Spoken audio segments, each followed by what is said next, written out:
Kaya rin nga niyo pala yung nag-outing kami after nung kasal mga kamangyan na para bang mga bata ulit kami. For the go.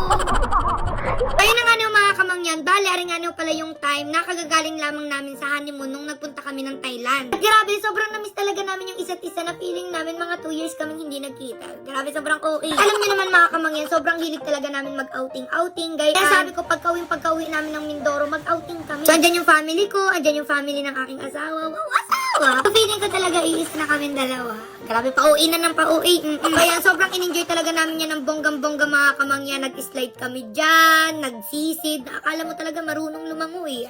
Feeling ko mas nag-enjoy pa kami kaysa dun sa mga bata. Salamat! Kung mapapansin nyo rin mga kamangyan, sobrang tindi talaga nung init niya at ang sakit sa balat. Alam din nilang lahat mga kamangyan na hindi ako maalis ng bahay nang wala akong dalang sunscreen. And then yung lagi ko pinapakita sa inyo mga kamangyan, ay yung tinted sunscreen ng Hikari. Sobrang ganda niya, mapoprotektahan ka talaga sa init. Riban pa niya, ang ganda ng lapat niya sa skin, para kang naka-foundation. Hindi lang siya sa pambabae, pwede din siya sa lalaki. Para ka na rin nag-skincare kapag ginamit mo yan. So, sobrang fresh after mo mailagay yan. Parang wala, ito lang ako. Grabe, sobrang karit. Alam niyo mga kamangyan, after ng outing namin na yan, hindi mo lang nasunog yung balat namin, hindi kami nangitim. Kaya feeling ko, aaraw-arawin na namin yung outing. Wala, hindi. So, yun lang naman yung update mga kamangyan. And excited na ulit kami na magluto sa bahay kubo. Kaya mag-comment na kayo kung ano yung alutuin natin doon. For the go!